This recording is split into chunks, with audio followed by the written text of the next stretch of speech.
Hello friends, it's Dave here from SaveDex and welcome to a long-awaited 7th instalment of the SaveDex Podcast. Today we're not going to talk so much about games, we're going to talk about some horror films since it's Halloween, and we're going to talk about the Halloween films itself, mostly going into the new film Halloween Ends. And to join me on this one, because it's quite scary, I can't be alone, I've got a special guest. And for those of you that haven't read the title and don't know who this special guest is, I'll give you 2 clues. Firstly, his name is Glen. Second, he's from the channel SwitchUp. Who is this guest? Well, stick around, I'll tell you at the end of the episode. So, welcome to my special guest. Hello. Hello, I'm just trying to work the clues out myself. I've had to write them down. Well, I'm sure it'll be special reveal at the end. So, before we go into our main topic, talking about some spooky films, what have you been playing lately, Glenn? Most recently, I've been playing a game on the Switch called Let's Build a Zoo. Have you heard of that one? Do you know, I remember that coming out and I bought it for Sophie and she has been so hooked on it. She's put about 10,000 hours into it already. It's really good, yeah, I'm not surprised. I've been playing it with my daughter and it just... Because like you've had things like 2 Point Hospital and more recently 2 Point Campus recently, going back to that old school, business sim management type of game. But this one really nails that like theme park view, like the top down perspective, yes. Nice and complex, but kind of hidden underneath a simple introductory layer. It's just great fun. Very, very well made. Really enjoying it. Did you get the dinosaur DLC? I haven't played it yet. I will try that out, but I've just been trying to get... Sophie managed to find it eventually. Yeah, because it's from the main menu. It says continue or new game continue, and then it does say DLC. Yeah. So I'm assuming you click in there, but I haven't tried it. Yeah, it took her a while to find it because I found it. It was on Game Pass. That's where I first played it, and I handed it over to Sophie, and she was like, "I need this handheld." Yeah, it's well worth playing. I don't know how much it is on the eShop at least, but it's like £17 for it with the DLC, I think. You can't go wrong for that price. You honestly can't. Yeah, it's one of them big time sink games, isn't it? Yeah, most certainly. What about you? What have you been playing most recently?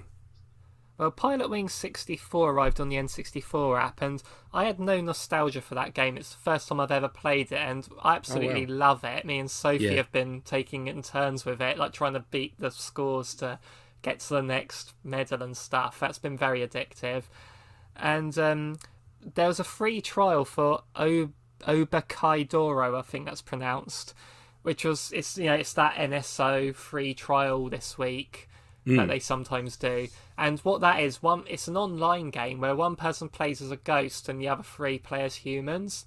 Right. And it's like the ghost has to catch all 3 humans within the 3 minutes and the humans have to evade, and it's one of them, and it's really fun, but the game's like 4 years old and I was having a lot of trouble finding matches. Like it was taking ages and sometimes had to be against computers, and I'm like, well, if I'm having trouble finding matches on a week where it's free to play, then if I buy the game, how hard is it going to be to find a match when it's not free to play? So I won't buy it myself. But yeah, I remember seeing that because that's got a physical release in Asia, in Japan, I believe. And I was going to pick it up because obviously I do like my horror games, but I couldn't. I'll be honest, I didn't understand the description well enough to take a punt on it. Do you know what I mean? Yeah, well, I did a stream of it the other day if you want to see gameplay, but it is genuinely a fun game, but I worry about the lifespan of it if people aren't playing.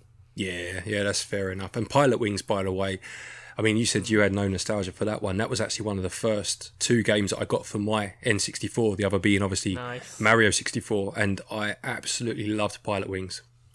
Put so much time into it.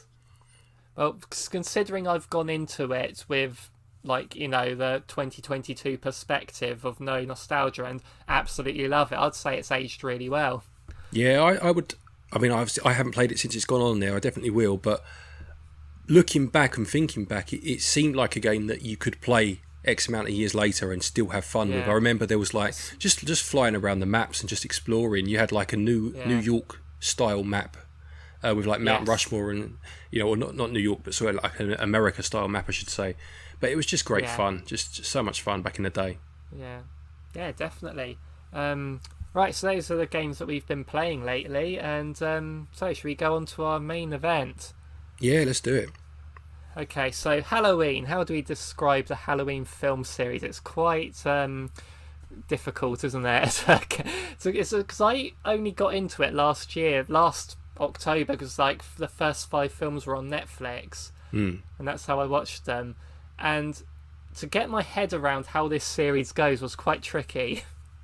Yeah, it is quite convoluted, even more so now, I suppose. The one thing I would say about it is it's almost broken down into separate timelines, so you can almost pick and choose. It's like a choose your own adventure by this point. You can choose the timeline that you like the most, But you can't go far wrong with just starting with the first one. The first one's brilliant. It's such a good film. Yeah. Definitely. It's top notch, and kind of it didn't start the slasher film craze, but it certainly popularised it. And then you had Friday the 13th came very soon after, 1 or 2 years after, and ironically Halloween 2 almost then copied Friday the 13th, and then it added a lot more gore, so it was quite strange how they fed off each other initially. Yeah. But yeah, it is a very deep series by this point. Yeah, so you had the first 2 films, and then they did a third film which was completely different because they wanted to make it into an anthology film. And then because people didn't like that they did that, they went back to Michael Myers with Halloween's 4, 5 and 6. Yes, that's right. Yeah. Then after that, they did Halloween H2O in 1998, which ignored all the sequels after 2 and sort of was its own sort of Halloween 3, if you like. Yeah. And then that was followed by Resurrection. Then in 2007, I think it was, you had a complete reboot of the series with Halloween and Halloween 2. Yeah, by Rob Zombie. Yeah. Then you have, in 2018, you have the film Halloween, which is not a complete reboot, but it is a reboot from after the first one. It is a sequel to Halloween called Halloween. It's the third film in the series to be called Halloween, and it's the third film in the series to be a sequel to the first Halloween, like ignoring all the other sequels. So that's not difficult to understand at all. No, I'm with you.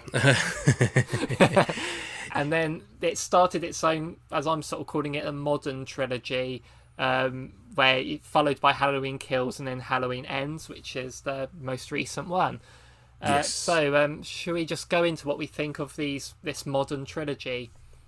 Yeah, so, I mean, talking about the 3 films generally, and then I'm sure we'll break each one down a bit more, but Yeah. I did enjoy the new 3 films. I liked the tone of the first one. I thought that Michael Myers, it was probably the scariest he'd been in a long time, in terms of just how brutal he was, which certainly carried over into Kills, where he was just like a unstoppable killing machine. We should probably say major spoilers, by the way, for Yes, I will. absolutely everything and anything. Because I was planning to sort of talk about Ends especially, so should we start off with a spoiler-free thoughts? But I thought, what can I actually say about these films that wouldn't be a spoiler? Exactly. So spoilers. Sorry, but we're gonna have to. But Kills was. I don't think it was received as well as 2018, as far as I can remember. But I enjoyed it. I thought it was good. It's flawed, and all 3 are flawed. The whole trilogy, when they come together, is also flawed. To be honest, I mean, going on a slight tangent, but it's probably best to get it out of the way. I think the whole concept of the trilogy is flawed because they ignored Halloween 2. You basically took away most of Michael Myers' major threat from 1978. Do you know what I mean? Like, in 1978, he came home, as it says. He killed 2 or 3 people in that first film. Might have been a couple more. It was between 3 and 4, I think, actually. But then, of course, Halloween 2 extended on that, in that Laurie went to the hospital and he went on or continued his killing spree. If you ignore Halloween 2 and then you wait 40 years for the follow-up, whilst obviously the fact he's killed people is still terrible, he doesn't quite seem like the boogeyman that you make him out to be all of a sudden. Do you know what I mean? Yeah, I think sort of ignoring Halloween 2 means that they get rid of the whole he's her brother link. Yeah, that's I think why that's they what did they it. wanted to do. 100%. That's exactly why they did it. But unfortunately, in doing so, you really did weaken the myth that became Michael Myers from 78 to 2018. You know. Yeah, but I think one way they tried to get around that is because, like, as you said to me before, that they have him. There's this legend, this serial killer, but in this continuity, he killed 3 people like 40 years ago. Still awful, but would that still be remembered? Yeah. But I think one thing that they were saying, I think it was those vloggers that were trying to interview him, was saying that nothing really happens in Haddonfield. Like, this is like the only thing that's ever happened there. So that's probably why people from there would remember it. Absolutely, and again, of course, we're not giving it its full credit in that, of course, he murdered his sister 15 years prior to that. Yes, so it's not as if it was just that one night and then went away and then came back. So, you know, obviously there is that to it. But you mentioned the vloggers there, and that's a good point because, of course, they're portrayed as English coming across to do this interview. And that's where you have your problems, because you're absolutely right. Within Haddonfield, you know, it would never be forgotten, but this outside interest doesn't make quite as much sense when you ignore Halloween 2. From another country as well. And, exactly. And again, if they were YouTubers or something from Haddonfield, like, here's our local legend, but would you ever, like, wanna, if you were like a journalist or something, just go to some sleepy town in America and talk to people about a murder that happened 40 years ago? Like, would that be a big story for people not from that area? Yeah, and that's, I mean, you know, that is the problem with the new trilogy, that they ignored 2. I understand why, because they wanted to get rid of the sibling angle, and the only way to do that was by ignoring the second film. But that is the problem it created, you know. And you know, it's fine once you get on board with that and you just accept it for what it is. You can definitely have some fun with 2018, because it's a very well made movie, and it's, as I said, Michael Myers, he's just relentless. You know, the way he goes about it. You know, he kills a child, young teenager in the film for, I think, the first time that I can remember, other than his sister, right, way back. But obviously he was a child himself then. That was always one of those, like, taboo. He never did that, and he did do it in 2018, you know. But there was one moment in that film where he walks past a baby in a cot, and he sort of looks, and he just carries on walking, leaving the baby alone. Yeah, but because it had happened straight after he'd killed the other boy, you're like, oh, is it going to go that? You know, is he going to do it? Like, I was actually like, they're not doing that, are they? Yeah, exactly. Yeah, exactly. But in terms of the story, maybe we should just, you know, take a step back and look at the story of 18. So obviously the setup comes from 78. So at the end of 78, he is then captured. Obviously, is now the story. It means that Dr. Loomis kind of misses out on a lot of the lore, because obviously after that, in terms of what we see, we never see him again, because, you know, obviously by this point he's... I will talk about Dr. Loomis a bit later on. So I have a lot to say about him. Absolutely. But he's been incarcerated. He's in this institution. As you mentioned, the vloggers are allowed to go and see him, and one of them reveals that he's got Michael Myers' mask, and he shows it to him. Did they explain how? He just says something like he's got a friend in the DA's office or something. It's a bit of a, you know, like an easy, quite lazy way of, I'm sure that's it's not as simple as that to get a piece of evidence, but, you know, he has the mask. And his new doctor, Dr. Sartain, allows this to happen, which at that point you're thinking, really? Would you? But it's revealed later. You find out why later, You find out why, absolutely. But they don't actually get a reaction from Michael at this point. But Michael is due to be moved to another facility like the next day, which is, if not Halloween, it's like the day before Halloween, something like that. And of course, you know, there's a bus crash, and he escapes. And then obviously within this, as this is happening, we start to be reintroduced to Laurie Strode, obviously Jamie Lee Curtis's character, who, again, as we say, by this point you're ignoring a lot of what's come before, and it was that one night, and here she is now 40 years later still dealing with the trauma of that night, you know. And the way that she has dealt with it is that she's holed herself up in her house. She's made it a bit of a fortress. She's become very proficient armed herself, absolutely. But in the process, she's pushed her family away, her daughter, and because of that, obviously her granddaughter as well, and she's trying to rekindle that, but obviously they're very wary of her. They basically think she's a bit crazy, to be honest, don't they? Yeah, oh yeah, they're like even when she comes to the restaurant, it seems to be like all right at first, but then she starts talking about it again. Then they're like, "Oh, Mum, don't ruin the evening," sort of thing. Exactly. And even in that scene, I like that she refers to Michael as the Shape, which is what he's always credited as. I love that.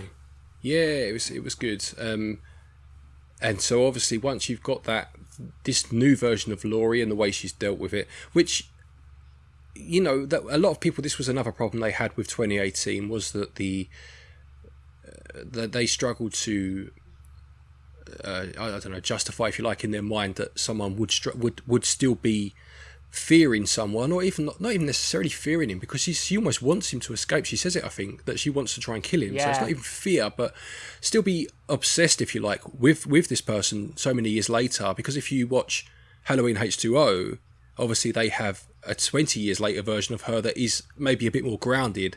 But again, if you take that leap of faith and you accept her for what she is, then, you know, this is where we are, and this is how she's being portrayed. And then, of course, as I said. So it's interesting that we see. It's interesting we see Laurie like fighting Michael Myers sort of as a teenager, as a 30-something, and now as an old lady. You got to see like every stage of her life, how she would respond to him, basically. Absolutely, and it comes to that point, of course, when he does escape, and he makes his way back to Haddonfield, or towards Haddonfield, and as I said, you know, in terms of how he reacts and how he's killing patterns and he's killing spree, it's he's very brutal in this film, which is after some of the films that had come before it, you know, where he'd become a bit weak. I mean, Resurrection, where he's basically like defeated by Busta Rhymes doing karate kicks and stuff and all sorts of nonsense. Wow. You know, it was good to see I've not seen that one. I wouldn't even bother, mate, to be honest. But yeah, you know, they went back to him being brutal, and this was another point, because some people were saying, but by this point Michael Myers is like 60 years old, how could he do this? But you do, as you're watching it on screen, you do believe it. You do believe that he's doing what you're seeing, and that he could do what you're seeing, you know. Oh yeah, like, I mean, one thing as well about Michael Myers is like his signature weapon is like just the knife, which seems very basic it seems very basic at first, but what it means is, like, he was without a weapon at the beginning of most of the films. So all he does is just walk into someone's house and it's just in a drawer like it would be. So he's just got easy, infinite access to his signature weapon, which makes it more intimidating, I'd say.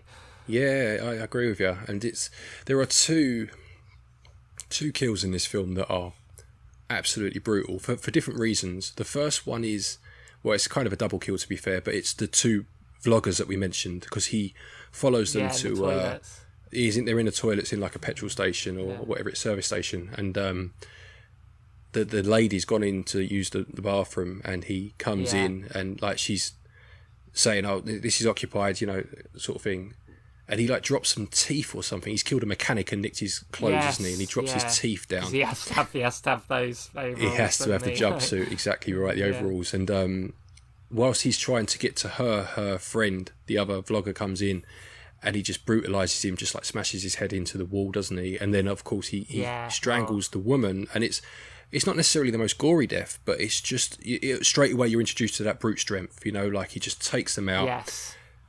And it's, you know, it's quite like, wow, okay, so this is the sort of Michael Myers we're going for. And then the other one, again, not brutal, not gory, sorry, but it's the one where the lady's in her house on the phone, and she's being told, like, there's a killer on the loose, you know, lock your doors. And he's already in her house. He's walked in while she was on the phone. And while she's drawing the blinds... Camera? Yes, yeah, he kind of wanders in. I think you just see him off shot, or just like coming into shot in the background. And it's that long take. There's one long take, and it's part of that. And he comes into the house, and she's like drawing the blinds, and he just stabs her in the throat. That, yeah. Do you know the one I'm talking about? So, and it's like, whoa. Yeah, so I was thinking of the one in the kitchen where it sort of goes round to show she's dead already. Oh no, I know the one you mean. That's when he gets his knife, isn't it? That's the kitchen he goes in to get the knife. But that, I think that death, the one I mentioned, is the one where he then walks past the baby in that house. Yes, yeah, it is, isn't it? But it just, again, it doesn't have to be gory. It's not all about the gore necessarily. It's about that like shock factor of just how unrelenting he is, you know. And this film, I think, did a great job of establishing that. And then, of course, there's a few other bits in here where you have the Dr. Sartain bit that I'll let you pick up on in a minute, but I know people didn't like that part. But and then, of course, you have ultimately him going to Laurie's house, and I did like the fact that they didn't make it that he was seeking out Laurie, that he just happens to end up there through the actions of Dr. Sartain. But I thought that was a very clever move to not make it about revenge, to just make it he's just a killing machine and he just ends up back with her, and it's actually her that has the agenda more than him, you know. Yes, yeah. So talking about Dr. Sartain, was that his name? Yes, yeah. So, spoilers again, I've said this. So, at first, I was really liking him because he was basically Dr. Loomis. Like, this film's Dr. Loomis. And I said, Dr. Loomis. So, I would put him... I've only known this franchise for about a year, but I think Dr. Loomis is probably in my top 10 movie characters of all time. I absolutely love him. Yeah. Obviously, I had some bias towards him initially because I'm a James Bond fan, and when I see the name Donald Pleasance, obviously he played Blofeld. Yeah. So there was that. But I have a theory that Dr. Loomis is actually an inmate from the asylum that beat up a doctor and stole his clothes, because he is just insane, this guy. And if you watch... Obviously, if you're looking at the first Halloween film and the sequels, obviously, as the audience, you know Michael Myers is a genuine threat. You know what he's done, what he's doing, and all that. But if you watch just the Dr. Loomis scenes out of context on their own, and you're the point of view of the other police or whatever, he's a raving lunatic, that guy. I know he is. He's like, I looked into his eyes and it was nothing but evil. It's like, who talks like that?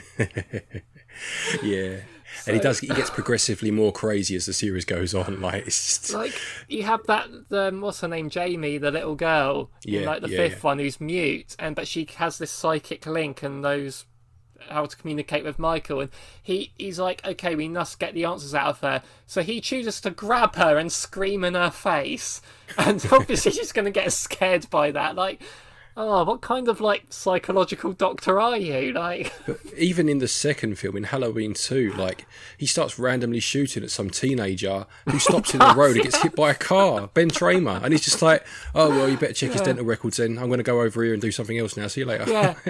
Wow, okay. Yeah, I love Dr. Loomis, and so this guy, I thought, obviously, Donald Pleasance, God rest his soul, has passed away, so we can't have him in this one. So they've got like another character, I think said like Dr. Loomis trained him or something, and like he spent his whole career studying Michael Myers, he's obsessed with him. So I thought, okay, we've got our raving lunatic doctor who's going to help us catch Michael and all that. But then it turns out he wanted Michael to escape, he wants Michael to go on the killing spree. And at one point, it seems like they hit him with the car, I think. And yes, they do, yeah. He gets out and he puts Michael Myers' mask on and he slits the cop's throat. And I didn't like that he put the mask on, but I thought, okay, this is interesting. It's something different. We've got the doctor that's helping Michael now. Michael just kills him instantly. So they just go nowhere with that idea, really. Yeah. So, this is the problem with Sartain for me, or that whole Sartain storyline. I didn't like the crazy evil doctor anyway. I thought it was a bit of a lame twist, but as you say, the way it's then portrayed, it just comes across as 100% comic book villain, doesn't it? You know? Yes. Oh yeah. And it just, the only part of it I do like is that because of this angle, it meant that there was an organic reason for Michael ending up at Laurie's house, but I'm sure there could have been a better way of doing that than this whole part, you know? I mean, yeah, because, like, she was, like, saying she wants him to come to her, basically. She wants that, so they could have found, like her, she could have found him and said, come and get me, because she's obviously got her trap set up. That could have been one way to do it. Yeah, I mean, there were so many other ways, I'm sure. Like, as you say, she was actively pursuing him, so it's not like, they had to even have a way of him finding her. She could have found him, but I didn't like the Sartain part, and it just felt very very cheesy, and I could have done without it, to be honest. Yeah, I know what you mean. But anyway, so in that one, they sort of, I suppose, they went for a definitive killing of him for like the 5th or millionth time. Like, they've killed him for good, sort of thing. Like, he survived getting his head chopped off, didn't he? So like, he gets locked in her basement and it's all burnt down, and then Halloween Kills sort of picks up directly from where that left off, sort of like how Halloween 2 followed directly from Halloween. Yep. Like the first scene is the last scene from the previous film. That's right, and we end up again back at a hospital, as you say, like Halloween 2. But obviously, in terms of how Michael escapes or survives, so as you said, we last saw him in Laurie's house, which was basically one large booby trap, and they trapped him in the basement and set it alight. So of course, then you get the first response. You get the fire brigade firefighters on their way there, and they pass Laurie's truck, like they're in the back of a truck, aren't they? And they're screaming at it, no, leave it, let it burn down, and let it burn, obviously let it burn. So they turn up, and Michael just annihilates all of them, which is like cool. It just sets the tone. Like, this film is brutal. It's one of the most brutal Halloween films, and I think their idea was so 2018 re-establishes the story. Kills is it's your kills, this is where you get your killing action, and then ends is of course when we're trying to wrap it all up. So this one is like 100 miles an hour, but because Laurie ends up in hospital this time, a lot of the story in terms of the walking about the streets, seeing Michael do his thing, is done through another legacy character in Tommy Doyle, who of course was the boy from the first film, the young boy that she was babysitting, who has been in the series again in the other timelines. He was in Halloween 6, played by Paul Rudd. Paul Rudd. Yes, and with a very Michael strange... Myers versus Ant-Man. Yeah, exactly, yeah. He was quite intense in it. I think it was like his first role, or one of his first roles. My goodness. It was interesting, an interesting take on the character. But this time, obviously, he's now, he's 40 years older, or 40 years on from 78, so in his late 40s, I guess, 48, I guess, something like that. And he and a few of the other survivors of that night meet up every Halloween, it seems, and kind of drink a toast to, life, basically, to surviving. And then, of course, you get the breaking news that Michael Myers and one other inmate have escaped and are loose in the town, which sets up... Yeah, exactly. Which sets up these characters, and where they show here's the picture of Michael Myers, here's the picture of the other inmate. Yet they all see that, yet they think the other inmate is Michael Myers. I wasn't going to come on to this just yet, but there is the for me the worst part of the film is the part you're alluding to, and we'll get to that. We'll get to that. But so anyway, so they go off. They hear the news. They go to... Tommy Doyle was adamant, like, well, you get the line, didn't you? Evil dies tonight, we're going to take him down. And you hear that line a lot during this film. And they go after him. There's a sign that says, love lives today or something, which is like the antonym of Evil dies tonight. Yeah, well, that's what Tommy Doyle says that. When he picks the bat up, he puts like a $1 in a jar or something. I don't know why, I can't remember. But he says love lives today. And then one of the other legacy characters, and whose name escapes me, it's the nurse who was in the first Halloween, who was attacked with Dr. Loomis. It's not Lindsay. Lindsay's the other girl, who's obviously now 40 years later. But whatever the nurse's name is, I'm sorry, I can't remember. She then says, "Evil dies tonight," and that's obviously that. As I said, that line gets repeated throughout. But they go off after him. You have I wish they take out some of the silly bits. Like, you have a doctor and nurse couple. Where the lady is the doctor and the man is the nurse, and for Halloween they're role reversing and they're wearing each other's costumes. Which, they did that with the Bonnie and Clyde, didn't they? They did in the first film, with Laurie's granddaughter.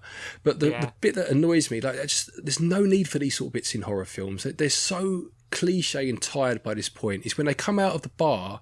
And then the man says, "Oh, I've left my stethoscope in there. I'll be right back." And leaves his missus on the side of the road when he's just heard there's a killer on the loose for a like £1.50 prop for his Halloween costume. Like, I have a day off. You know what I mean? Like, I don't know why they have to do that now. Like, come on, we've seen all that in the 80s slashers. Let's move on and not make stupid decisions like that. But anyway, But anyway, that in this party... continuity, those other films didn't exist, so... No, but I just mean in all horror films, not even just Halloween, But it is what it is, there we are. And they're quickly killed for their stupidity anyway.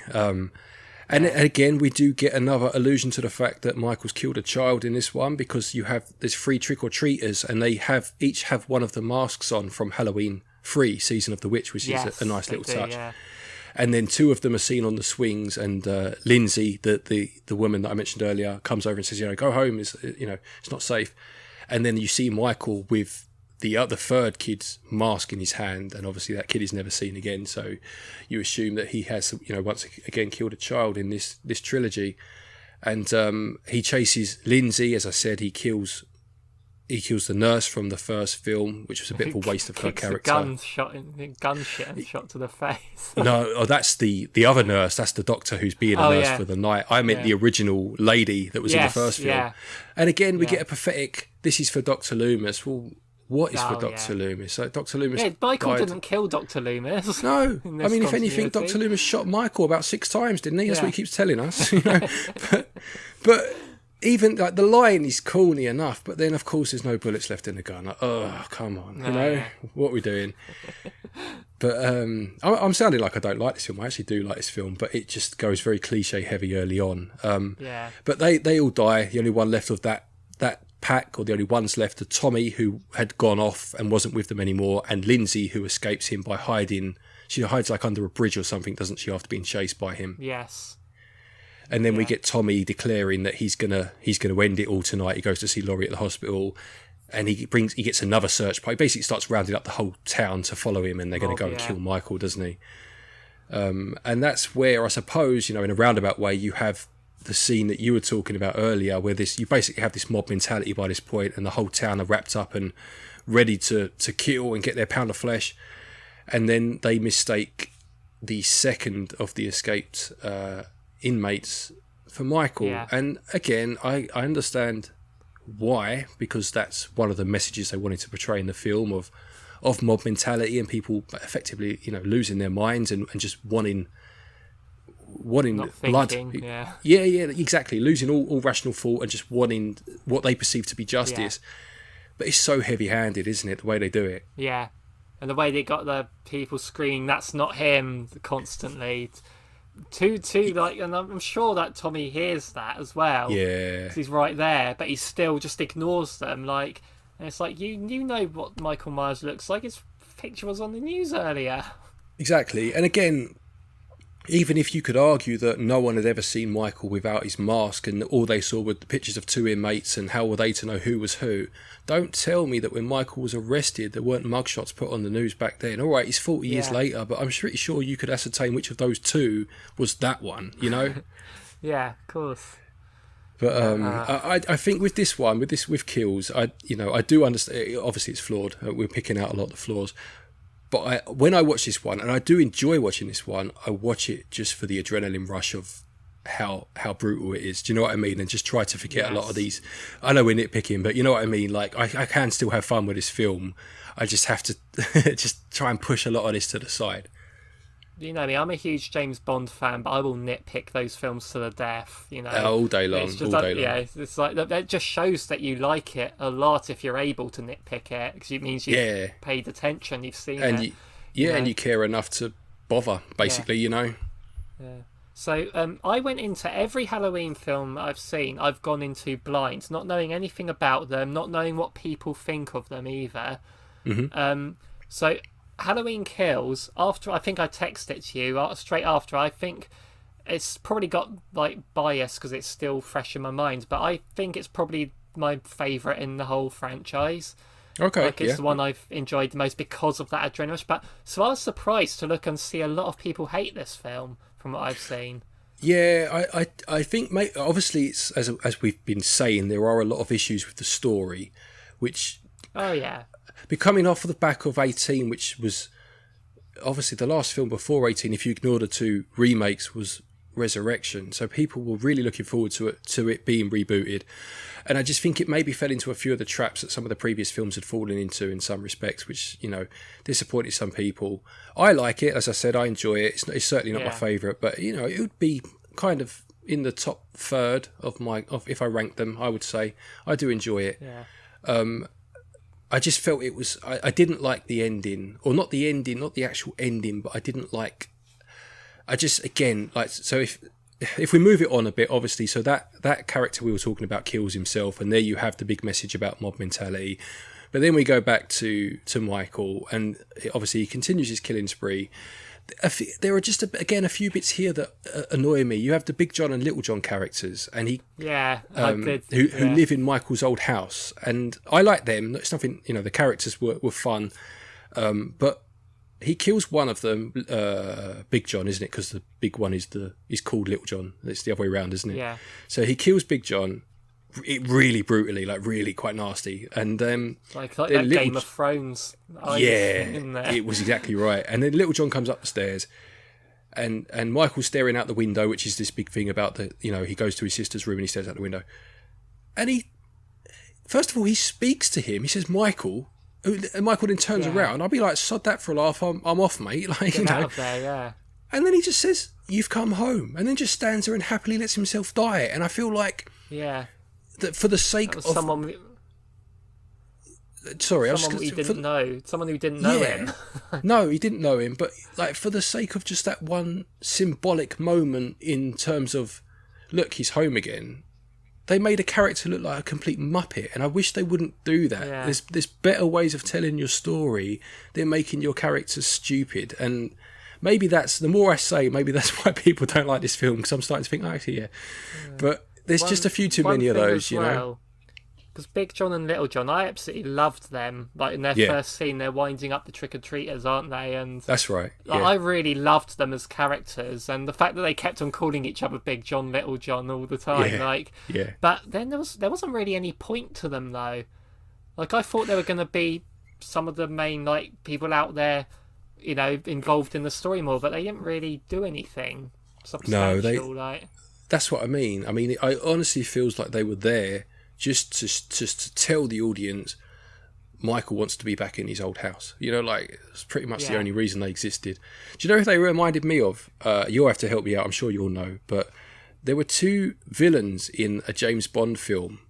Mr. Winter and Mr. Kid. I was going to say they called themselves Mr. This and Mr. That. They kind of reminded me of them a little bit. Do you know what I mean? The thing is, those two in Bond, especially because they're a gay couple in that film, and I'm assuming Big John and Little John were a couple as well. Yes, so it's weird that they would call each other Mr. Wint, Mr. Kid if they're a couple. Yeah, yeah, and it did give me vibes of those two villains from that film, which was quite funny. But yeah, again, like to wrap up kills, ultimately, the whole town basically surround Michael, having been led by Karen, who we've not actually mentioned very much yet at all, which is obviously Laurie's daughter. And again, this is one of those moments where she could have killed him, or at least looked like she was trying to kill him, and then she stabs him in the shoulder and stamps on his head with a little sad kick. And then leaves the knife. And then leaves, yeah, exactly. And then anyway, so the whole town have a go. Michael basically laughs in their face and just kills everyone, including Tommy Doyle, who gets absolutely wrecked. And it just felt like a waste of a legacy character, to be honest. Like a waste of all of them, bar Lindsay. Yeah, I thought the ending was going to be they've killed him and stuff, and then they take his body away, and then he gets up in the ambulance or whatever. That's what I thought they were going with. That I didn't want him to kill everyone in that mob. No, I didn't have a problem with that part necessarily, just showing basically he's just unstoppable. But I didn't think they should have killed Tommy off in the way that they did. It just seemed like such a waste. And I hated with a passion the fact that whether she thinks it's over or not, Karen, who's sitting with her daughter back at the Myers house or outside the Myers house, because that's where she went to save her daughter. I know we've kind of missed bits out, but then goes up to his bedroom and just stands looking out the bloody window. Why? And again, it's because that's the last place you'd want to be. Yeah, but it's because the film wants you to know that this is his place, and I don't even know why. He's never really explains it. Me personally, I think it's more about him seeing his reflection in the window and looking at the evil in himself more than actually looking out of the window. But it's never really explained why, and it's mentioned so many times, and two characters die stupid deaths just to bloody highlight it. It's really lazy, and that is my biggest problem with Kills, is it feels lazy. It's very contrived, and we have to get here, so our character's going to do this, even though no one else ever in that situation would do that, you know? Yeah, it's hard to understand what the decisions characters make sometimes in these sorts of films. Yeah, exactly. But so yeah, I watched the extended version of this, which I believe has the extra ending with Laurie on the phone. I don't think that's in the original. No, she phones Karen in the original, and obviously Karen doesn't answer, and I think that's how it ends. So in the extended one, it gets answered, but it's just Michael breathing, and she realises, and then she just says, "Michael, I'm coming to get you," or something like that, and then she walks out the hospital with that knife in her hand. That's right. And then it freezes on the knife again. Yes, and I believe the reason that happened was because originally the idea was that the whole trilogy was going to take place on one night, or over the course of two days, if you know what I mean. But because of a number of reasons, but from what I've heard, the pandemic obviously delayed things, and then whilst they had that extra time, they started to rethink their story, and they decided to scrap that idea, which is why the ending was changed for the theatrical cut, and which is why Ends is the film that we got, which is obviously set 4 years after the events of that night. And I'll be quite interested because I don't know your thoughts on Ends, and you don't know mine. I don't know your thoughts either. No, so I'll be quite interested to hear what you do think of it. So again, I went into this one completely blind as well, not even knowing what the story was. So, like you said, I assumed this was going to continue straight from Halloween Kills and have all three be on the same night. So, but then it's kind of, I mean, to be honest, I didn't really know what to think of this film after I saw it. Right. I don't think I like it that much. Okay, yeah.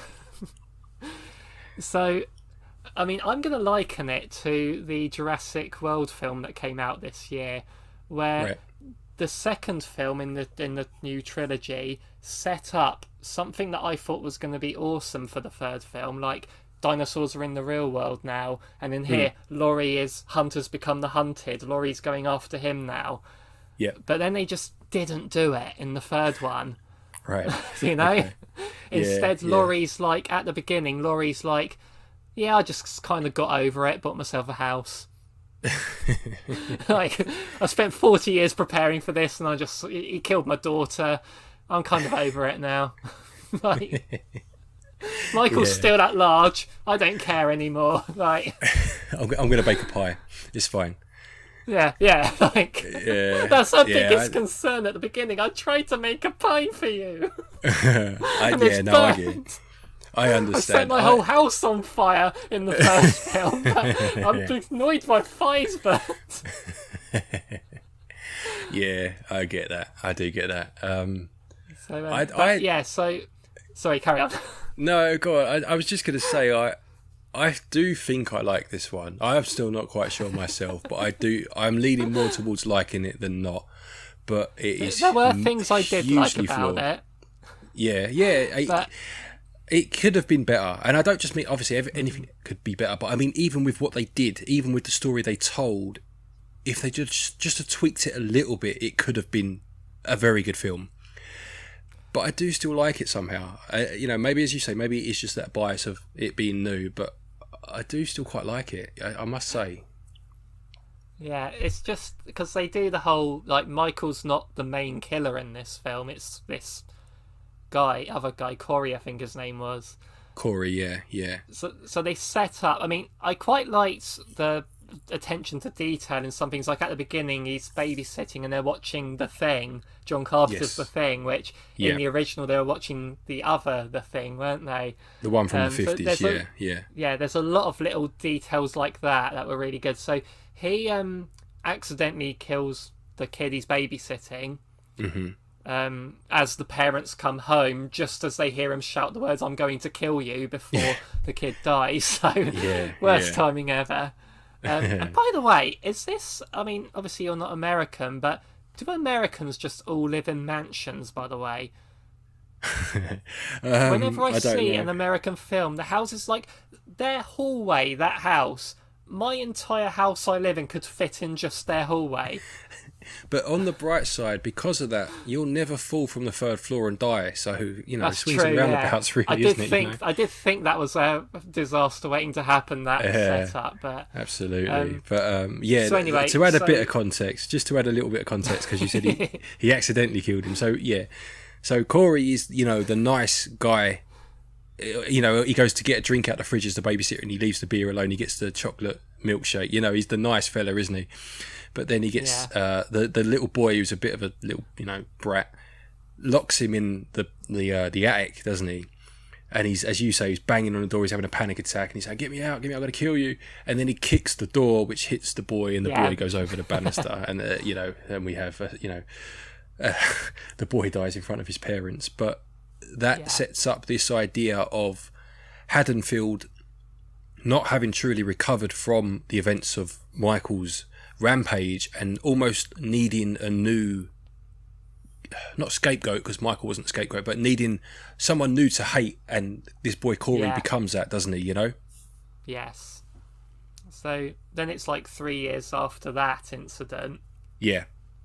And it seems like he didn't go to prison for that, but he's still sort of like an outcast to everyone. Yeah, so it gets deemed as an accident, at his dad's isn't it? garage, isn't he? Yes. That's where, and so he gets, so that you got these high school bullies that see him and recognise him from the news, I'm guessing. So we're in our mid to late 30s now, Glenn. So high school sort of thing is a million years away from us. Yep. So, but in my day, sort of like the high school bullies, the jocks were all like footballers and things like that, weren't they? But these guys were marching band people. Yeah. See, I was watching this. I didn't even notice it at the time because we don't have, like in England, it's different. We don't have things like, because when I was watching reviews of this film, they kept referring to them as band bullies, and I was like, what does that mean? What's a band bully? And then realised they were talking about the fact that they had uniforms on, and it's something to do with some club, I guess, that they were having this school. But that does kind of diminish the threat, doesn't it? To be honest. But I thought it could have been like the fact that they were marching band people didn't like come into it at all after they mentioned it early on. Like they didn't like have their instruments like whacked over their head with them or anything like that. I didn't even know it did mention it. I thought it was just the fact they had uniforms on. So does it just reference it as well quickly, does it? I don't know. They quickly said it as they were getting out of their car, just to tell the audience, I guess. But that's just nitpicking a very minor detail, but I just thought that was funny. It was a bit strange. But that moment... So they attack him. Yes, so that sets up Laurie helping him, doesn't it? that way. Yeah. So, and she basically says, they call you a psycho and they call me a freak or something, doesn't she? And they kind of freak show, that's it. And they have this like friendship, and she encourages him to slash their tires, these bullies' tires, as they go into the shop. And then he's cut himself on a glass bottle as he was being attacked, and she takes him to the doctors, but obviously her granddaughter works there and assists in helping him, and then they kind of become quite close and start going out on a couple of dates, don't they? Yeah. That was I'll get into that a bit more soon, but so they go on that first date to the bar where they're having that club night thing, dancing, and he meets the mum of the boy that he killed. Yes, yeah. As well, and that sort of, he freaks out and gets out of there for that, and she follows him, and he's like, you're better off without me, sort of thing. They do all that, but then she still wants to see him though, so they sort of start dating after that, and she's got this creepy cop guy that's stalking her as well. Yeah, like an ex-boyfriend, isn't it? Yeah. Um, so, and basically, we kind of meet Michael Myers soon after, don't we? Well, we should say that this is about half an hour into the film, and you haven't actually seen Yeah, Michael like Myers it's at all really yet. It's a slow it's a burner, long isn't time it? before you see him. Yeah, Yeah, and and then there's this. when you do see him, well, sorry, Yeah. you don't actually even see him yet. Corey's walking in home, the shadows, isn't he? yeah, but Corey's walking home having left the bar, and then those kids find him again. They drive past him, they Yeah. stop, they have another fight. Corey says something that gets under the skin of one of them, and he knocks him off of the bridge. The bridge. And then Corey gets dragged into this tunnel, his sewer pipe, and then that's when you see Michael for the first time, isn't it? So obviously Michael's dragged him in. Yeah. But so there's this homeless guy outside the tunnel as well, who I thought looked just like Dr. Loomis. Yeah. By the way, so after cause they do sort of like this, like Michael grabs him and it shows like what's the things Corey did, what Corey did and stuff, and I'm like, is that Michael like seeing into his mind or something?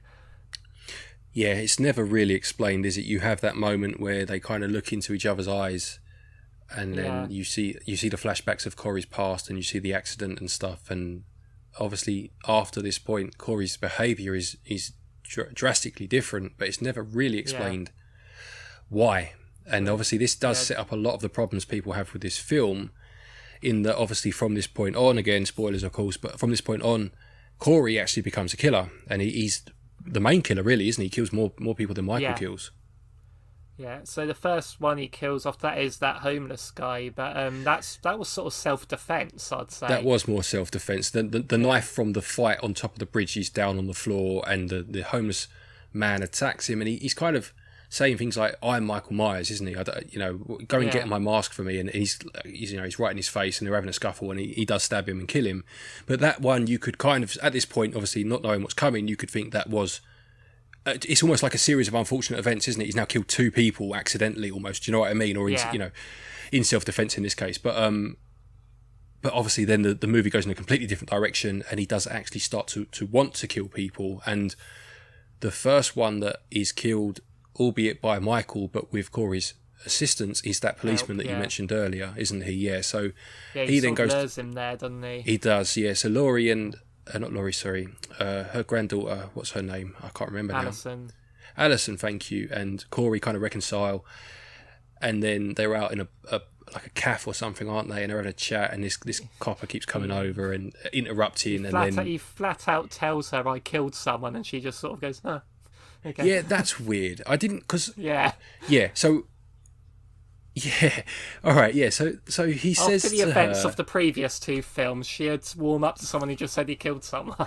Yeah, I didn't get this because they're trying to reconcile, and he says, "I killed someone." Now, at first I thought he meant the homeless man, and I thought he was going to say it was self-defense. I was knocked off whatever, but he doesn't. So at that point, I'm thinking, is he talking about the kid, and is he just I wondered if she thought that, if she thought he was opening up about it.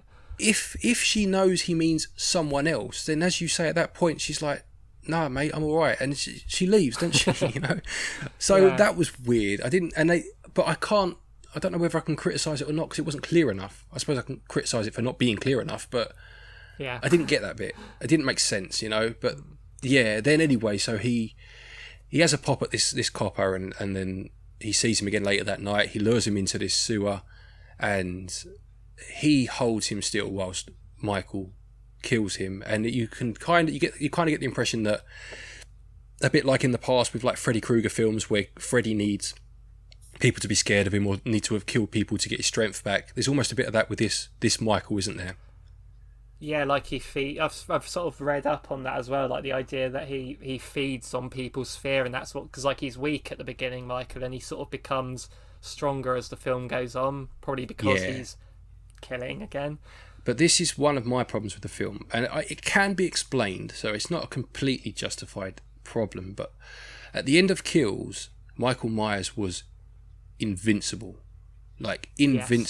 He was. They basically said they set it up so that at the end of Kills, Michael Myers is unkillable. That was the vibe I got. We're going into Ends. We're making him stronger than he's ever been. How on earth is Laurie going to finally defeat him? How is she going to end it? And then you get this kind of sad, decrepit old man that lives in the sewer and he's pretty much dying. And I can understand it in terms of the beating he took that night would have taken his toll on him. He is an old man by this point. He's well into his 60s. And I'm assuming he's human. He's not supernatural in this timeline. But it's just such a strange way to go, having ended the last film with him basically saying, bring it on. Like, you know what I mean? Like, it was just strange. It reminded me a bit of like, I don't know if you ever watched The Walking Dead. I won't go on too much of a tangent, but at the end of series 2, end of series 2 of The Walking Dead, Rick Grimes, who was the main character back then, basically tells they have a huge run-in with zombies, and he basically says, look, it's my way or the highway. This is a dictatorship now. This is not a democracy. You do as I tell you. And then it goes into series 3, and you kind of get that impression from the fact he's the leader, but it's never really picked up again that he said that, and that kind of reminded me of these two films. Yeah. They just sort of went back on what I thought we were going to get from this film. Like, yeah, it was a bit strange, and that's one of the problems I had with it, is that they set him up, and I thought it was going to be this gargantuan battle, and then it just wasn't, because Michael wasn't that. He wasn't that Michael anymore. He was this weaker version, and I could have got on board with that more if it wasn't such a jarring juxtaposition to the end of the last one. Yeah, like say if it didn't end the way it did, like after his beating, maybe he got away, but he didn't do what he did at the end, then maybe this would have made more sense to us. But or if let's say Tommy Doyle had beat him quite badly that night, but Tommy still died, but he really did some damage to Michael, and Michael kind of slunk off into the night, I could have bought it, and that would have made Tommy's reason for being in the second film feel a bit more worthy, Yeah. So anyway, so then we get they sort of team up for a double killing, where he's wearing that scarecrow mask. Yeah, which is what he had on in the bar when he went to the party earlier on. And it's like, I remember that because I thought, okay, is this going to be a sort of like a passing the torch film then? Like, there's he's going to be the next Michael Myers, and I'm like, I hope he's not going to carry on using that mask. So he goes after Alison's boss and the colleague that got a promotion over her, and we find out she got the promotion because she's sleeping with the boss. Yeah. And so my guess is because Corey goes after them, I'm guessing for revenge on Alison's behalf, maybe. But then, at what point did Alison tell Corey about this? Because I don't remember that happening. Yeah, exactly. It's and that's another point actually with Corey, as opposed to Michael, is that everyone more or less that he kills is a revenge killing of some description, whereas Michael just kills people. Yeah. So Corey was obviously using it as more of a way to right the wrongs he felt in his mind. Yeah, so I can assume that that she had moaned to him about them before. That must be it. I would say so. Yeah. Or unless or because he saw him being rude to her when he was getting his hand sorted out, maybe. But because he does say you shouldn't take any of that, or you shouldn't take any nonsense from him or something. So maybe that's what it was. Yeah, maybe. But, so you sort of see them sort of teaming up and that's when I thought, okay, this is probably like a passing the torch film, but this film is called Halloween Ends, so they're planning for this to be the last one in this continuity, I'm guessing. Yeah. But apparently it's the last one to be made by Blumhouse, apparently. Yes, the rights have gone back So there will be more films. The title doesn't mean it's the last Halloween film, it's just the last of this era, you could say. Yeah, but you still make a good point, Dave, because as you say, the film is called Halloween Ends, so this film should have been 100% about wrapping up this trilogy and introducing something as major as an accomplice, a tag team killing team. Just makes no sense because you won't have the time to resolve it properly, and they don't. Of course. That's what happens later, is that we find out they just run out of time to tell the story properly. Yeah, and so Laurie sort of cottons on to the fact that he's doing it, the killer, because she sees the evil in his eyes. or something she says. Yeah, but again, it's just lazy, isn't it? Very really? Dr. Loomis, isn't it? Yeah, I know. And, maybe it's a callback that she's almost becoming the new Dr. Loomis. But like I say, in this one film where it's ending, we haven't got time to assume that she's becoming the new Doctor. You know what I mean? Like, it's just lazy. It's a lazy way of her not liking Corey because she liked him a minute ago, so she can then suspect him for what's coming later, Yeah. So if we just start wrapping up how this film ends then, speaking of ending. So he comes to Laurie's house and she phones the police saying there's been a suicide at her house, and then after she hangs up she puts the gun to her head, and we think I actually thought they're not gonna have her kill herself here, are they? Like, but then it turns out you see like Corey's got the Michael Myers mask on now because he managed to overpower Michael and take the mask off him. He took out a whole mob before, but now just one guy can overpower him. And anyway, so she shoots him twice and he falls down the stairs and all that, and then when they have their sort of face off and all that, and then as Alison's coming in, Corey slits his own throat. Does he slit his throat, or does he stab himself? No, he stabs himself in the throat, but again, that was it. Like, I assume, because he says, and he said it earlier on, but he says, if I can't have her, no one can, and then he stabs himself. So I did see some confusion about this part, but I took it that when he says no one can, he doesn't mean no other man, he means literally no one, and he's going to spoil her relationship with Laurie by... Exactly, yeah, I understood that, yeah. Yeah, but again, I just don't see the point. Like, what was the whole point of Corey, who I liked as a character, if you're going to kill him? Yeah, I thought he was a good character, yeah. Yeah, but for me, either you don't kill him, and he becomes the new killer, and even if it's just a teaser ending for a film that never comes, or you have him dying in some sort of way where he redeems himself. What was the point of his... Yeah. If there's no point to his death, there was no point to him being in the film in the first place. Do you know what I mean? I do feel like, because I thought, okay, looking back at this film, like in 20 years' time, whatever, when you look at all the Halloween films, you'd be like, oh, this is the one where Michael Myers has a second killer with him, some of that is.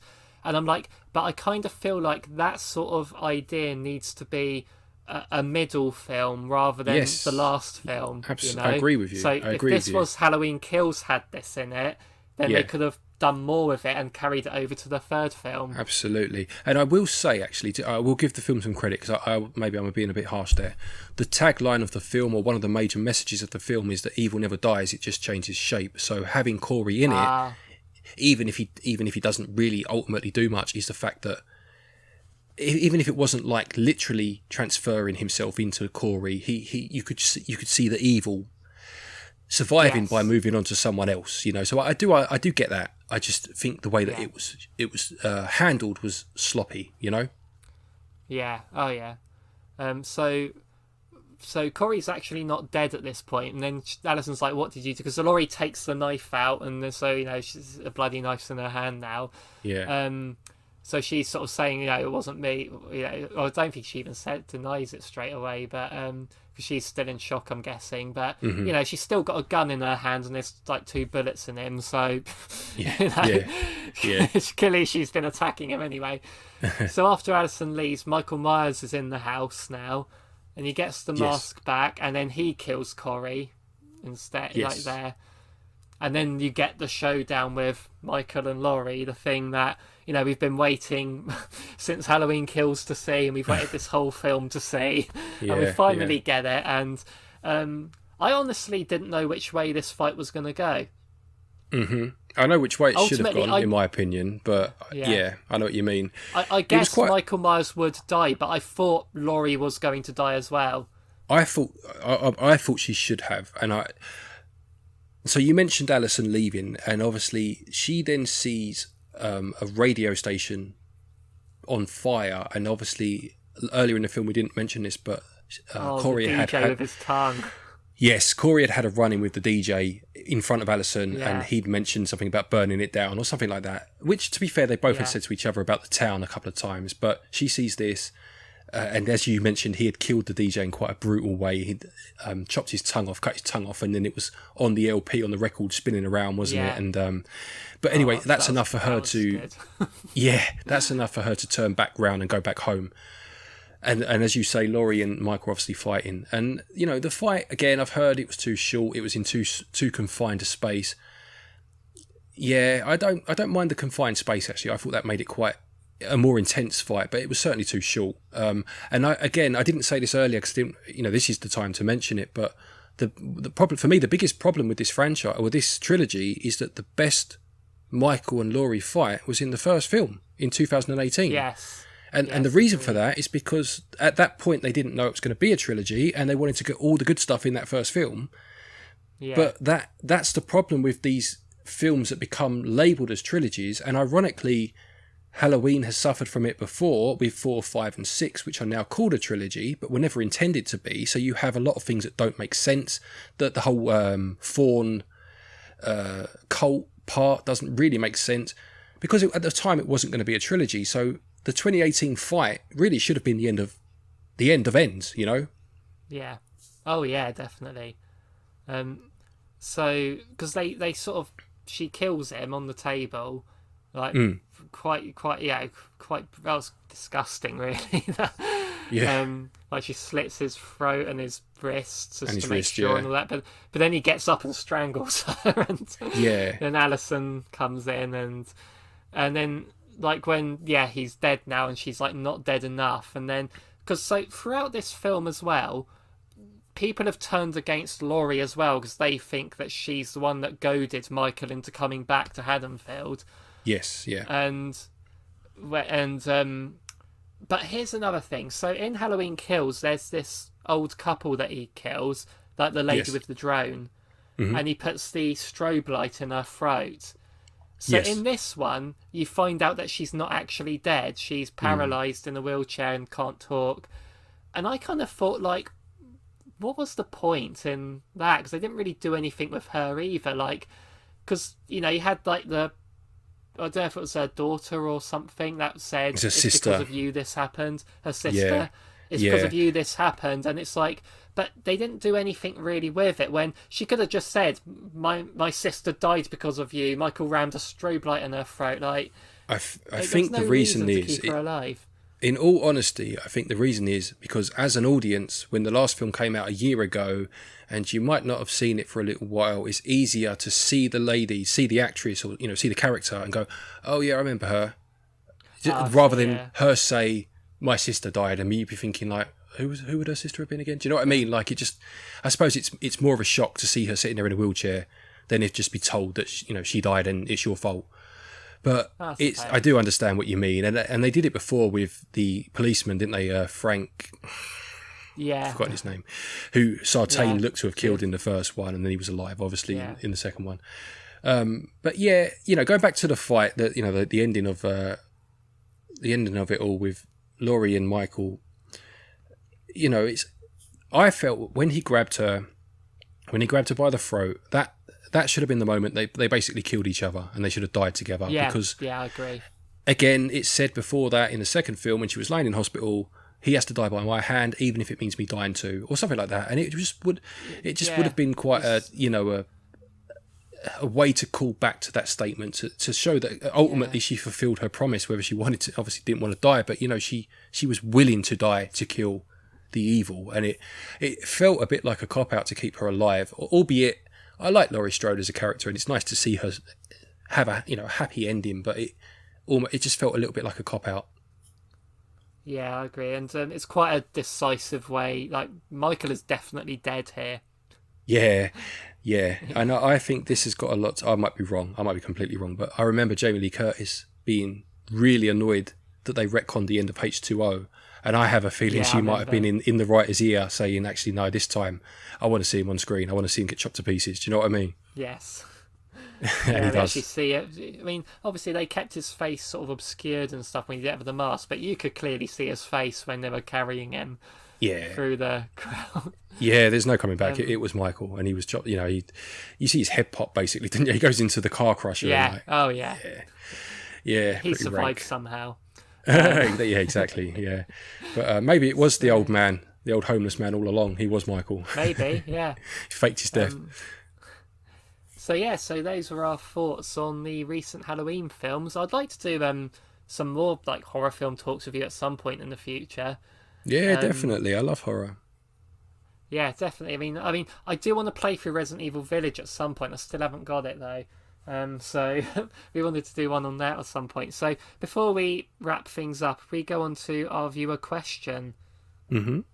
Happy with that? Fatman and Pop asks, since horror games are getting remakes, which of the following are you most looking forward to? Resident Evil 4, Dead Space, or Silent Hill 2? For personally, it would be Silent Hill 2. As much as I am a Resident Evil fan before a Silent Hill fan, I like 4. I like 4 a lot, but if it had been Code Veronica, I'd be more excited. I just don't think... It would make more sense for it to be Code Veronica. Yeah, I don't feel that 4 needed a remake, personally, and I'm sure it'd be great, but I would go for Silent Hill 2. See, I would go for Silent Hill 2 just because I've never played it, and I've played the other two. Oh yeah, but, yeah. But great game. I will confess, I am looking forward to the Resident Evil 4 remake. As from the last podcast, it's in my top 10 favourite games of all time. So I am curious to see it. Yeah, absolutely. Don't get me wrong. I love Resi, and I can't wait to play that one. But I do just wish they'd have just rounded out the old tank control ones with Code Veronica before moving on to those ones. You know. Oh yeah, definitely. So that's our podcast, our 7th podcast here. So thank you. So to reveal the answer from the beginning, my special guest today is Glen from SwitchUp. There we go. Yeah. Who'd have thunk it, eh? So let us know what you think of the Halloween film series and what your favourite films in those series are. What you thought of Halloween Ends and this new trilogy. So we did have some differing views on that, didn't we? Which was nice to have. Absolutely, it gets makes a for a better better discussion going, doesn't it? Yeah, it Otherwise, does. it's just one person talking and the other one just going, yeah, the whole time, Exactly. isn't it? Like, yeah. So yeah, thanks for your time tonight, Glen. No worries, mate. No worries. Pleasure. Cool. Right, so it's as we're recording this, it's nearly 8:52, and that's the time we make a cup of tea, isn't it? So I better wrap things up there. Thanks for listening, everyone. See you in the next one.